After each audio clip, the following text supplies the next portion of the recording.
अफसानवी मजमुआ वारदात प्रेमचंद 1938। अफसाना गमनदारी बुज़ बखर। इन दिनों दूध की तकलीफ थी। कई डेयरी फार्मों की आजमाइश की, आहिरों का इम्तिहान लिया, कोई नतीजा नहीं निकला। 2-4 दिन तो दूध अच्छा मिलता, फिर आमेज़ शुरू हो जाता। कभी शिकायत होती दूध फट गया, कभी इसमें से नागवार बू आने लगती, कभी कभी मक्खन के रेजे निकलते। आखिर एक दिन एक दोस्त से कहा, भाई आओ साझे में एक गाय ले लें, तुम्हें भी दूध का आराम हो जाएगा, मुझे भी। लागत आधी आधी, खर्च आधा आधा, दूध भी आधा आधा।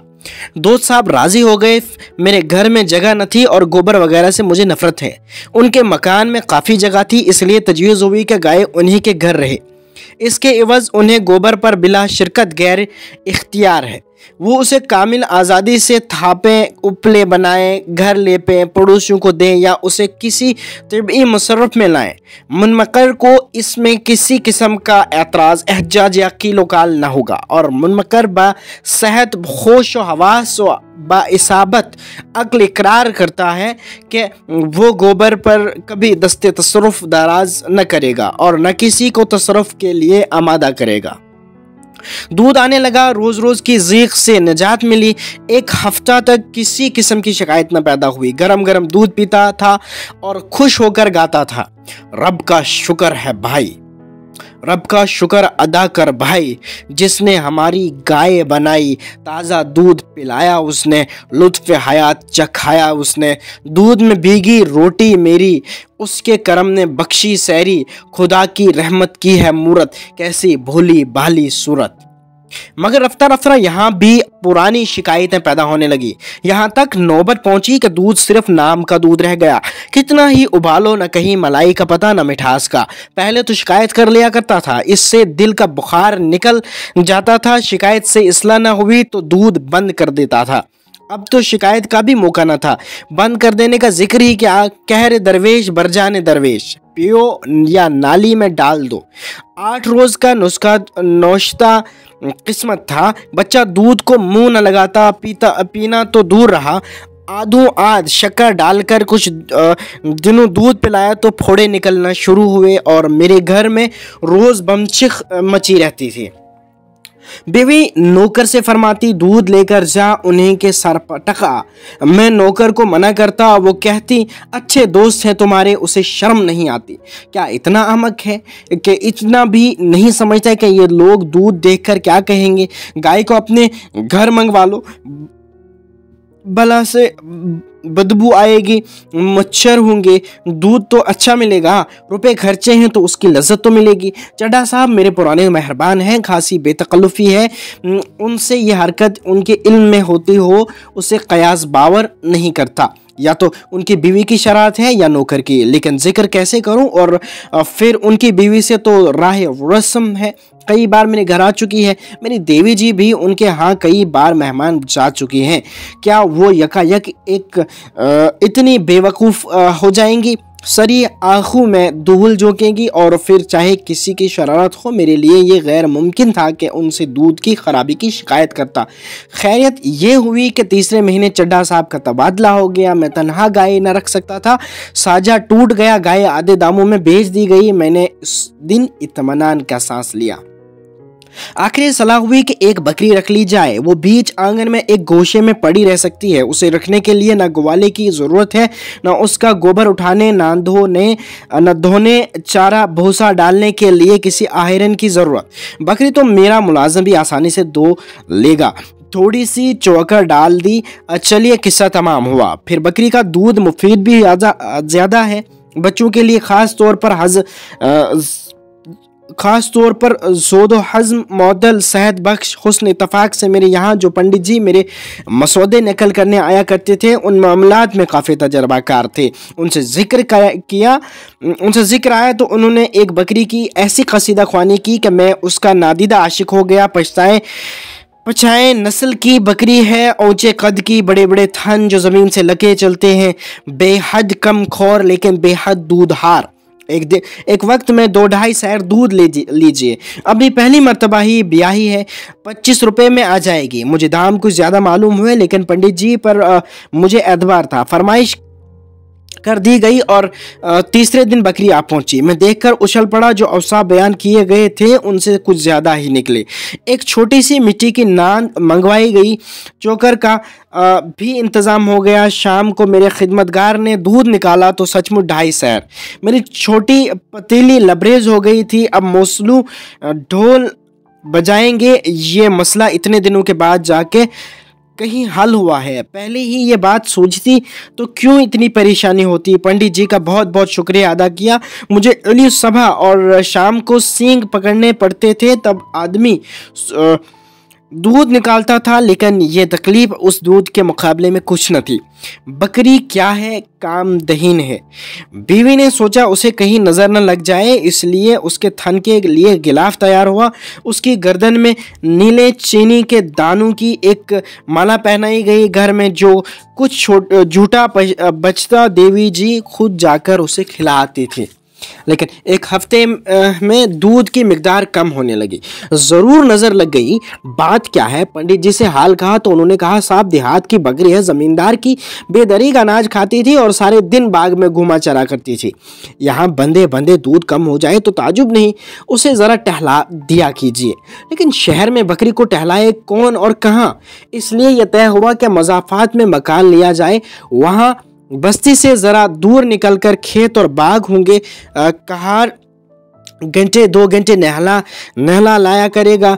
झटपट मकान तब्दील किया और हर चंद मुझे दफ्तर आने जाने में 3 मील का फासला तय करना पड़ता था। लेकिन अच्छा दूध मिले तो मैं उसका 2 गुना फासला तय करने को तैयार।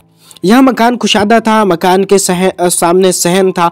ज़रा और बढ़कर आम और महवे वगैरह के बाग से निकलिए तो काचियों के खेत थे। किसी में आलू, किसी में गोभी। एक काची से तय कर लिया कि रोज़ाना बकरी के लिए हरियाली दे जाया करे, मगर इतनी कोशिश करने पर भी दूध की मिकदार में कोई ख़ास बेशी न हुई। 2.5 सैर की जगह मुश्किल से सैर भर दूध निकलता था। लेकिन ये तस्कीन थी कि दूध खालिस है, यही क्या कम है। मैं ये कभी नहीं मान सकता कि खिदमतगारी के मुकाबले में बकरी चराना ज़्यादा जलील काम है। हमारे देवताओं और नबियों का निहायत मुअज़्ज़ज़ तलबा गला बानी क्या करता था? कृष्ण जी गायें चराते थे। कौन कह सकता है कि उस गले में बकरियां न रही होंगी? हज़रत ईसा और हज़रत मोहम्मद दोनों ही भेड़ें चराया करते थे। लेकिन इंसान रवायात का ग़ुलाम है। जो बुज़ुर्गों ने नहीं किया उसे वो कैसे करे? नए रास्ते पर चलने के लिए जिस अज़्म और पुख्ता यकीन की ज़रूरत है वो हर एक में तो होता नहीं। धोबी आपके गलीज कपड़े धो लेगा, लेकिन आपके दरवाजे पर झाड़ू लगाने में अपनी हद तक समझता है। जराइम पेशा अक़वाम के फ़र्द बाजार से कीमतन कोई चीज़ खरीदना अपनी शान के ख़िलाफ़ समझते हैं। मेरे खिदमतगार को बकरी लेकर बाग में जाना बुरा मालूम होता था। घर से तो ले जाता, लेकिन बाग में उसे छोड़कर खुद किसी दरख्त के नीचे सो जाता। बकरी पत्तियां चर लेती थी, मगर एक दिन उसकी जी में आया कि ज़रा बाग से निकलकर खेतों की सैर करे। यूँ वो बहुत ही शुस्ता मिजाज और वज़ादार बकरी थी। इसकी सूरत से मतानत और तहम्मुल झलकता था, लेकिन बाग और खेत में उसे यकसा आज़ादी नहीं है, उसे वो शायद न समझ सकी। एक रोज़ किसी खेत में घुस गई और गोभी की कई क्यारियां साफ कर गई। काची ने देखा तो उसके कान पकड़ लिए और मेरे पास आकर बोला, बाबूजी, इस तरह आपकी बकरी हमारे खेत में चरेगी तो हम तो तबाह हो जाएंगे। आपको बकरी रखने का शौक है तो उसे बांध कर रखिए। आज तो हमने तुम्हारा लिहाज रख लिया, लेकिन फिर हमारे खेत में गई तो हम या तो उसकी टांग तोड़ देंगे या कांजी हाउस में भेज देंगे। अभी वो अपनी तकरीर ख़त्म न करने पाया था कि उसकी बीवी आ पहुंची और उसने उसी ख्याल को ज़्यादा पुरजोर अल्फाज में अदा किया। हाँ करती रही, मगर रांड खेत में घुस गई और सारा खेत चौपट कर दिया। उसके पेट में भवानी बैठी। यहाँ कोई तुम्हारा दबेल नहीं है, हाकिम होगे अपने घर के होंगे। बकरी रखना है तो बांध कर रखो, नहीं गला ऐंठ दूंगी। मैं भीगी बिल्ली बना हुआ खड़ा था। जितनी फिटकार आज सहनी पड़ी इतनी ज़िंदगी में कभी न सही थी। और जिस तहम्मुल से आज काम लिया, अगर उससे दूसरे मौके पर काम लिया होता तो आज आदमी होता। कोई जवाब ही ना सूझता था। बस यही चीज़ चाहता था कि बकरी का गला घोंट दूं और खिदमतगार के 150 हंटर जमा दूं। मेरी खामोशी से वो खातून और भी शेर हो ही जाती थी। आज मुझे मालूम हुआ कि बाज़ मौक़ों पर खामोशी मुज़िर साबित होते हैं। बारे मेरी अहलिया ने घर में ये गुल गपाड़ा सुना तो दरवाजे पर आ गई और हेकड़ी से बोली, तो काजी हाउस में पहुंचा दे और क्या करेगी, नाहक बड़बड़ा कर रही है, घंटे भर से जानवर ही है, एक दिन खोल गई तो क्या उसके लिए जान लेगी। खबरदार जो अब एक बात भी मुंह से निकाली होगी, क्यों नहीं खेत के चारों तरफ झाड़ लगा देती, कांटू से रोन दे। अपनी गलती तो मानती नहीं, ऊपर से लड़ने आती है। अभी पुलिस को इतला कर दें तो बंदे बंदे फिरो। इस तहमकाना अंदाज़ बयान ने उन दोनों को ठंडा कर दिया। लेकिन उन दोनों के चले जाने के बाद मैंने देवी जी की खूब खबर ली। गरीबों का नुकसान भी करते हो और ऊपर से रौब जमाते हो, इसी का नाम इंसाफ है। देवी जी ने अंदाज़ तफाकुर से जवाब दिया, मेरा एहसान तो न मानो। गेश के शैतान को कितनी आसानी से दफा कर दिया, लेकिन उल्टे डांटने गंवारों को राह पर लाने का सख्ती के सिवा कोई दूसरा तरीका नहीं। शराफत या फयाजी उनकी समझ में नहीं आती। इसे ये लोग कमजोरी समझते हैं और कमजोर को कौन नहीं दबाना चाहता। खिदमतगार से जवाब तलब किया तो उसने साफ कह दिया, साहब बकरी चराना मेरा काम नहीं है। मैंने कहा, तुमसे बकरी चराने को कौन कहता है, जरा से देखते रहा करो कि किसी खेत में न जाए, इतना भी तुमसे नहीं हो सकता। मैं बकरी नहीं चरा सकता साहब, कोई दूसरा आदमी रख लीजिए। आखिर मैंने खुद शाम को उसे बाग में चरा लेने का फैसला किया। इतने जरा से काम के लिए एक नया आदमी रखना मेरी हैसियत से बाहर था और अपने खिदमतगार को भी जवाब देना नहीं चाहता था, जिसने कई साल तक वफादारी से मेरी खिदमत की थी और ईमानदार था। दूसरे दिन मैं दफ्तर से जरा जल्द चला आया और चटपट बकरी को लेकर बाग में जा पहुंचा। जाड़ों के दिन थे, ठंडी हवा चल रही थी, दरख्तों के नीचे सूखी पत्तियां गिरी हुई थी। बकरी पत्तियों पर टूटी पड़ती थी, गोया महीनों की भूखी हो। अभी इस दरख्त के नीचे थी और एक पल में वो दूसरे दरख्त के नीचे जा पहुंची। मेरी दलील हो रही थी, इसके पीछे पीछे दौड़ता फिरता था। दफ्तर से लौटकर जरा आराम किया करता था, आज ये कवायद करना पड़ी। थक गया मगर मेहनत सफल हो गई। आज बकरी ने कुछ ज्यादा दूध दिया। ये ख्याल आया, अगर सूखी पत्तियां खाने से दूध की मिकदार बढ़ गई तो यकीनन हरी पत्तियां खिलाई जाए तो उससे कहीं बेहतर नतीजा निकले। लेकिन हरी पत्तियां आए कहां से? दरख्तों से तोड़ूं तो बाग के मालिक जरूर एतराज करेगा। कीमतन हरी पत्तियां मिल न सकती थी। सोचा क्यों न एक बार बांस के लगे से पत्तियां तोड़े। मालिक ने शोर मचाया तो उससे मन्नतें कर लेंगे, राजी हो गया तो खैर नहीं देखे जाएगी। थोड़ी सी पत्तियां तोड़ लेने से दरख्त का क्या बिगड़ा जाता था। चुनाचा एक पड़ोसी से एक पतला लंबा बांस मांग लिया, उसमें एक इनकस बांधा और शाम को बकरी को साथ लेकर पत्तियां तोड़ने लगा। चोर आंखों से इधर उधर देखता जाता था, कहीं मालिक तो नहीं आ रहा। दफतन वही काची एक तरफ से आ निकला और मुझे पत्तियां तोड़ते देखकर बोला, ये क्या करते हो बाबूजी, आपके हाथ में ये लगा अच्छा नहीं लगता। बकरी पालना हम गरीबों का काम है कि आप जैसे शरीफों का। मैं कट गया, कुछ जवाब न सूझा। उसमें क्या बुराई है, अपने हाथ से अपना काम करने में क्या शर्म वगैरह जवाबात हल्के बेहकीकत मसनूई मालूम हुए। सफेद पोशाना खुददारी ने जुबान बंद कर दी। काची ने करीब आकर मेरे हाथ से लगा लिया और आन वाहिद में पत्तियों का ढेर लगा दिया। पूछा, पत्तियां कहाँ रखाऊं? मैंने जनेपते हुए कहा, तुम रहने दो, मैं उठा ले जाऊंगा। उसने थोड़ी सी पत्तियां बगल में उठा ली और बोला, आप क्या पत्तियां रखने जाएंगे? चले मैं रखाऊं। मैंने बरामदे में पत्तियां रखवा दी। इसी दरख्त के नीचे उसकी चोगनी पत्तियां पड़ी हुई थी। काची ने उनका एक गट्ठा बनाया और सर पर लाद कर चला गया। अब मुझे मालूम हुआ कि ये दहकान कितने चालाक होते हैं, कोई बात मतलब से खाली नहीं। मगर दूसरे दिन बकरी को बाग में ले जाना मेरे लिए दुश्वार हो गया। काची फिर देखेगा और न जाने क्या क्या फुकरे चुस्त करे। उसकी नज़रों में गिर जाना रोसिया हो जाने से कम शर्मसार न था। हमारी इज्जत और तौक़ीर का जो मयार आवाम ने कायम कर रखा है, हम उसका एहतराम करना पड़ेगा। निकू बनकर रहे तो क्या रहे। लेकिन बकरी इतनी आसानी से आज़ादाना चहल कदमी से दस्तबरदार होना न चाहती थी, जिसे उसने अपना मामूल समझना शुरू कर दिया था। शाम होते ही उसने इतने ज़ोर और शोर से सदाई एहतजाज बुलंद की कि घर में बैठना मुश्किल हो गया। घटकड़ी दार में मैं की पेम आवाज़ें आकर कान के पर्दों को मजरू करने लगी। कहाँ भाग जाऊं, बीवी ने उसे गालियां देना शुरू की। मैंने गुस्से में आकर कई डंडे रसीद किए, मगर उसने सत्याग्रह मुलतवी को करना था न किया। अजीब अजाब में जान थी। आखिर मजबूर हो गया। खुद करदा रौला जैनीस।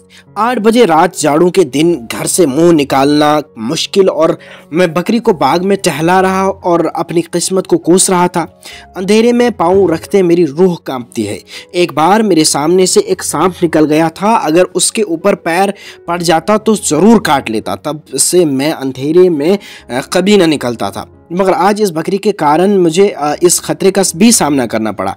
ज़रा भी हवा चलती और पत्ते खड़कते तो मेरी आंतें सुकड़ जाती और पंडलियां कांपने लगती। शायद उस जन्म में मैं बकरी रहा हूँ और ये बकरी मेरी आका रही होगी। वही कफारा इस जिंदगी में अदा कर रहा था। बुरा हो उस पंडित जी का जिसने ये बला मेरी सर मांडी।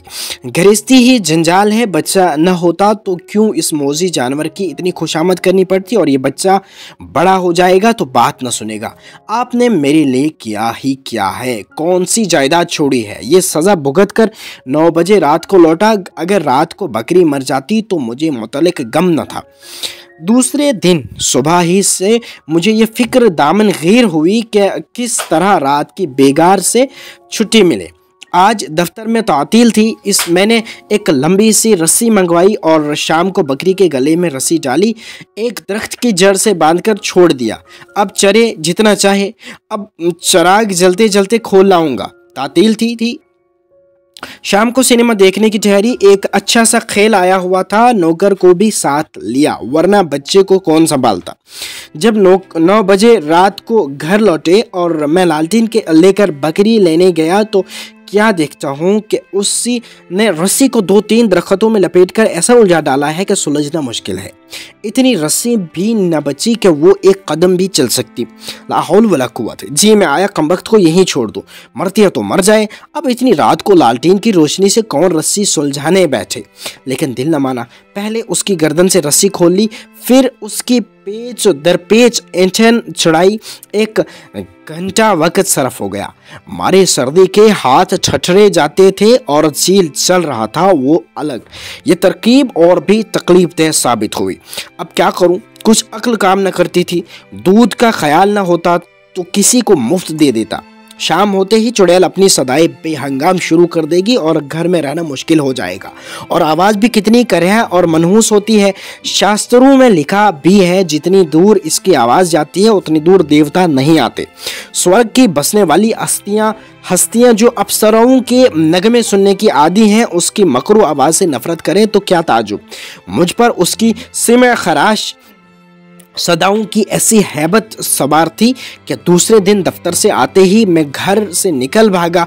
लेकिन 1 मील निकल जाने पर भी ऐसा गुमान हो रहा था कि उसकी आवाज़ मेरा पीछा किए चली आती है। अपनी तंग ज़र्फ़ी पर शर्म भी आ रही थी। जिसे एक बकरी रखने भी तौफीक न हो, वो इतना नाजुक दिमाग क्यों बने। और फिर तुम सारी रात तो घर से बाहर रहोगे नहीं। 8 बजे पहुंचोगे तो क्या वो गोसफंदाना नगमा तुम्हारा खैर मकदम न करेगा। दफातन एक नीची शाखों वाला दरख्त देखकर मुझे बेख्तियार उस पर चढ़ने की तहरीक हुई। सिपाट तनों पर चढ़ना मुश्किल होता है। यहाँ तो 6-7 फुट की ऊंचाई पर शाखें फूट गई थी। हरी हरी पत्तियों से दरख्त लदा खड़ा था और दरख्त भी था घोलार का, जिसकी पत्तियों से बकरियों को खास रगबत है। मैं इधर 30 साल से किसी रूख पर नहीं चढ़ा, वो आदत जाती रही, इसलिए आसान चढ़ाई के बावजूद मेरे पाँव कांप रहे थे। फिर पर मैंने हिम्मत न हारी और पत्तियां तोड़ तोड़ कर नीचे गिराने लगा। यहाँ अकेले में कौन मुझे देखता है कि पत्तियां तोड़ रहा हूँ। अभी अंधेरा हुआ जाता है। पत्तियों का एक गट्ठर बगल में दबाऊंगा और घर जा पहुंचूंगा। अगर इतने पर भी बकरी ने कुछ छेड़ की तो उसकी शामत ही आ जाएगी। मैं अभी ऊपर ही था कि बकरियों और भेड़ों का एक घोल न जाने किधर से आ निकला और पत्तियों पर पड़ा। मैं ऊपर से चीख रहा हूं मगर कौन सुनता है। चरवाहे का कहीं पता नहीं, कहीं दुबक रहा होगा या क्या कहीं देख लिया जाऊंगा तो गालियां पड़ेंगी। झुलाकर नीचे उतरने लगा। एक एक फल में पत्तियां गायब होती जाती थी। उतरकर एक एक की टांग तोड़ दूंगा। यकायक पांव फिसला और मैं 10 फुट की ऊंचाई से नीचे आ रहा। कमर में ऐसी चोट आई कि 5 मिनट तक आंखों तले अंधेरा छा गया। खैरियत हुई कि ऊपर से नहीं गिरा, नहीं तो यही शहीद हो जाता। बारे मेरे गिरने के धमाके से बकरियां भागी और थोड़ी सी पत्तियां बच रही। जब जरा होश बजा हुए तो मैंने उन पत्तियों को जमा करके एक गट्ठा बना लिया और मजबूरों की तरह उसे कंधे पर रखकर शर्म की तरह छुपाए घर चला। रास्ते में कोई हादसा न हुआ। जब मकान को कोई 4 फरलांग रह गया और मैंने कदम तेज किए कि कहीं कोई देख न ले तो वो काची सामने से आता दिखाई दिया। कुछ न पूछो उस वक्त मेरी क्या हालत होगी। रास्ते के दोनों तरफ खेतों की ऊंची मंजिलें थी जिनके ऊपर नाग फनी के कांटे लगे हुए थे। अगर रास्ते जाता हूँ वो जालिम मेरी बगल से होकर गुजरेगा और खुदा मालूम क्या सितम ढाए। कहीं मुड़ने का रास्ता नहीं और वो मरदूद बलाए बेदरमा की तरह चला आता था। मैंने धोती ऊपर सरकाई, चाल बदल ली और सर झुकाकर उस तरफ निकल जाना चाहता था कि कोई मजदूर है। तले की सांस तले थी, ऊपर की ऊपर जैसे वो काची कोई खूंखार शेर हो। बार बार खुदा को याद कर रहा था, या इलाही तू ही आफत ज़दों का वाली और मददगार है। इस मरदूद की जुबान बंद कर दे, एक लम्हा के लिए इसकी आंखों का नूर गायब कर दे। आह वो जां गुस्ल लम्हा जब मैं उसके बराबर 1 गज के फासले से निकला। एक कदम तलवार की दहार पर था कि शैतानी आवाज कान में आई, कौन है रे, कहां से पत्तियां तोड़ ले लाता है। मुझे मालूम हुआ कि नीचे की जमीन निकल गई है और मैं उसके गहरे शिकम में जा पहुंचा हूं। रोए बर्छियां बने हुए थे, दिमाग में उबाल सा आ रहा था, ऐसा मफलूज हो रहे थे, जवाब देने का होश न रहा। तेजी से 2-3 कदम आगे बढ़ गया, मगर वो इरादी फ़ैल न था, हिफ्स जान का इसरारी अमल था। एक जालिम हाथ गट्ठे पर पड़ा और गट्ठा नीचे गिर पड़ा। फिर मुझे याद नहीं क्या हुआ। जब मुझे होश आया तो मैं अपने दरवाजे पर पसीने में तर खड़ा था, गोया मिर्गी के दौरे के बाद उठा हूँ। इस वक्फे में रूह पर शऊर सानी की हुकूमत थी और बकरी की वो मकरू आवाज़, वो दिलखराश आवाज़, वो हिम्मत शिकन आवाज़, वो सारी दुनिया की नवस्तों का खुलासा, वो दुनिया की सारी लानतों की रूह कान में चुभी जा रही थी। बीवी ने पूछा, आज कहाँ चले गए थे? इस चुड़ैल को जरा बाग में भी ना ले गए? जीना मुहाल किए देती है, घर से निकलकर कहाँ चली जाऊं? मैंने तशफ़ी दी, आज चिल्लाने दो, कल सबसे पहला काम ये करूंगा कि इसे घर से निकाल बाहर करूं, चाहे कसाब ही को देना पड़े। और लोग न जाने कैसे बकरी पालते हैं। बकरियां पालने के लिए कुत्ते का दिमाग चाहिए। सुबह को बिस्तर से उठकर उसी फिक्र में बैठा था कि उस काली बला से क्यों कर नजात हासिल करूं कि दफातन एक गडरिया बकरियों का एक गला चराता हुआ आ निकला। मैंने उसे पुकारा और उससे अपनी बकरी को चराने की तजवीज़ पेश की। गडरिया राजी हो गया, यही उसका काम था। मैंने पूछा, क्या लोगे? 8 आने बकरी मिलते हैं हुजूर, मैं 1 रुपया दूंगा, लेकिन बकरी मेरे सामने ना आए। गडरिया हैरत में पड़ गया, मरखनी है क्या, मूर्खनी है क्या बाबूजी? नहीं नहीं, बहुत सीधी है, बकरी क्या मारेगी, लेकिन मैं इसकी सूरत देखना नहीं चाहता। अभी दूध तो देती है? हाँ, सैर सवा सैर दूध देती है। दूध आपके घर में पहुंच जाया करेगा, तुम्हारी मेहरबानी। जिस वक्त बकरी घर से निकली है, मुझे ऐसा मालूम हुआ मेरी नौहुसत निकली जा रही है। बकरी भी खुश थी, गोया कैद से छूटी हो। गडरिया ने उसी वक्त दूध निकाला और घर में रखकर बकरी को लिए चला गया। ऐसा बेगर्ज ग्राहक उसे जिंदगी में शायद पहली ही बार मिला होगा। 1 हफ्ते तक तो दूध थोड़ा बहुत आता रहा, फिर उसकी मिकदार कम होने लगी, यहाँ तक कि 1 महीना ख़त्म हुआ। होते होते दूध बिल्कुल ख़त्म हो गया। मालूम हुआ कि बकरी का गाब भन हो गई है। मैंने ज़रा भी एतराज़ न किया। काची के पास गए थे, उससे दूध लेने लगा। मेरा नौकर खुद जाकर धोलाता था। कई महीने गुजर गए। गडरिया महीने में 1 बार आकर अपना रुपया ले जाता। मैंने कभी उससे बकरी का जिक्र न किया। उसके ख्याल में ही मेरी रूह को वहशत होती है। अगर कयाफा शनास होता तो बड़ी आसानी से अपना हक खिदमत दोगुना कर सकता था। एक दिन मैं दरवाजे पर बैठा हुआ था कि गडरिया अपनी बकरियों का गला लिए आ निकला।